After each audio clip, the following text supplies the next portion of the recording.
Hey, what's up everybody? I'm SuperSonicJB and you're probably wondering to yourself, SuperSonicJB, where are you at? I can't see you. Come on, just look a little closer. Closer. Whoa, not that close. Back off! Whew, that's better. Yep, that's right. I've been transformed into a miniature toy. And you're probably wondering to yourself, why? Well, it's simple. There I was crying my eyes out during the final hour of the Wii U and 3DS's eShops closing down when I came across this weird game called Mario vs. Donkey Kong Tipping Stars.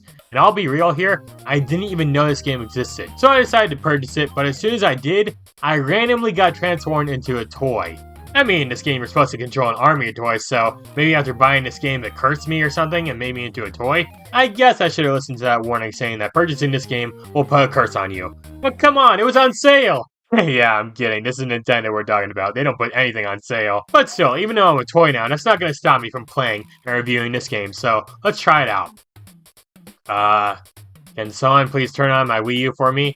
It's showtime! Remember back in the day when these two used to be arch enemies? Then DK got tossed aside in favor of a giant turtle dragon thing? Yep, good times, am I right? Mario and Donkey Kong went their separate ways, each making their own game series. But every once in a while, they meet up again in specific games, like Mario Kart or some of the sports games. However, some of the old school fans missed the good old days where Mario and DK were enemies, and they wanted to return to form. So Nintendo ended up creating a new spin-off series called Mario vs. Donkey Kong. Man, what an original title. These games were a series of puzzle platformers where you control some mini Mario toys in a level and have to solve puzzles in order to win. Now, in the original game on the Game Boy Advance, you actually got to control Mario, but in all the other games, this was tossed aside in favor of controlling the mini Mario toys. And honestly, I think this was a bad move. The toys just didn't really interest me that much. I mean, why is Donkey Kong even interested in these things anyways? Is he planning on selling them online for a ridiculous price or something? I guess DK was the original online scalper. Here's the thing though, this new series didn't do super well both in reviews and sales. Especially Tipping Stars with it being one of the worst selling Mario games of all time. This game was digital only everywhere except for Japan, so that definitely didn't help. And pretty quickly this game was forgotten about by everyone. So today I'm here to review this game and see if it truly deserved to fail or not.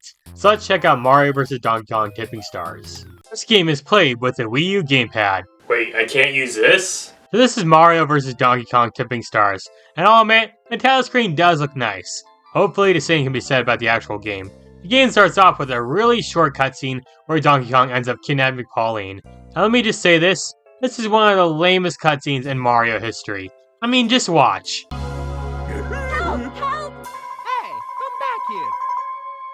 Yep, that's it. That's the entire cutscene. This is just such a lazily thrown together cutscene. Sure, I get it. They wanted a short cutscene to just tell you what's going on. But couldn't they have put a little bit more effort into it? I mean, why is DK even kidnapping Pauline in the first place? In the other games there was a little bit of an explanation on why DK is doing bad things, but in this game, he just wants Pauline all to himself. Now that I think about it, none of the other Mario vs. Donkey Kong games have had great cutscenes. They were mostly just a bunch of JPEGs on the screen. So we start off by playing through the first world, Rolling Hills. There's 6 main worlds in this game in total, and 2 bonus worlds, as well as a few bonus levels on the side. In this game, you create paths for mini Mario toys to walk on, and your goal is to get through the big door in every level. You can use a Wii U stylus to create platforms by tapping on these red squares, then dragging them to another square. You can also delete these platforms by tapping on the red squares again.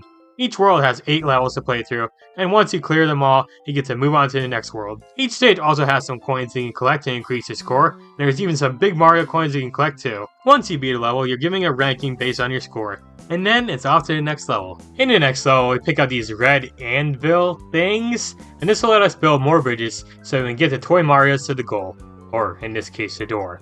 One thing that kinda annoys me about this game is that you can't manually turn around the toy Marios. You have to run into a wall in order to turn around, nor can you stop them once they start walking. Is it that big of a deal? No, but it would still be nice to be able to do that. In the next stage, we're introduced to the hammer item, which lets us destroy any enemies in our path. This item only lasts for a short period of time, so make sure you wipe out all the enemies in your way before it runs out. Heck, it even plays the old Donkey Kong arcade music whenever you use it, which is a nice touch.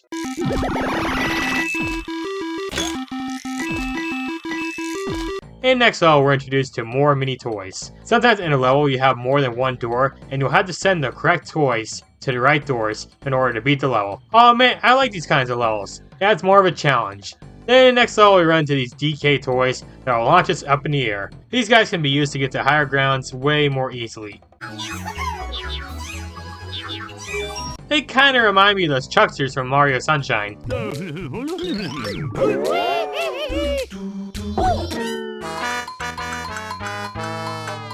The next few levels add more mechanics, like ladders that you have to climb, keys to open a door, and an evil robot that will lock onto one of the toys, and you gotta beat it with a hammer to kill it. It's nice that every level has a gimmick, but a lot of these levels are kinda boring. Yeah, this is a puzzle game, but lots of these puzzles are reused across the levels. While I was playing through the game, I got bored pretty quickly, and that's when it hit me. The reason why these games didn't do so well was because they were just boring.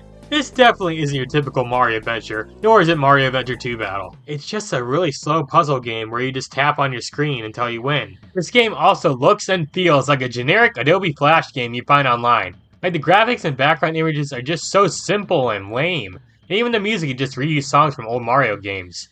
Making a game like this in Adobe Flash and posting it online would be pretty easy, and I bet that's what Nintendo was thinking when they made this game. But they also made it a full-price game back in the day, so screw them for that. And how does this game end, you may be asking? Well, let's just watch and see. Oh? Eh? Thank you very much.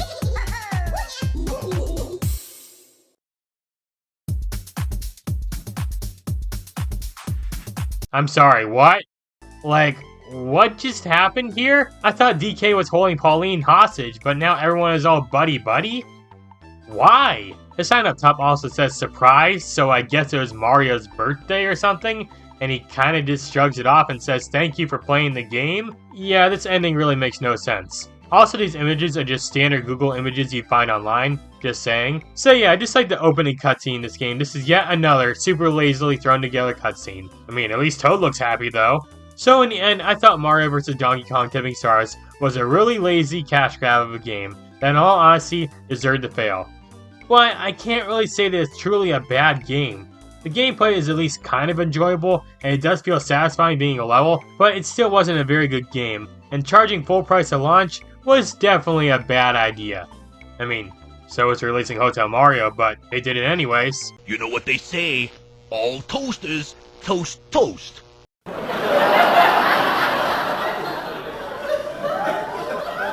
You suck! So in conclusion, I thought this game was very meh. Honestly, the Mario vs. Donkey Kong games were never really my cup of tea, so maybe it was a bad idea playing this game. Especially after it transformed me into a toy. Well, if I'm gonna be stuck in this toy body, I might as well do all the fun things a toy can do.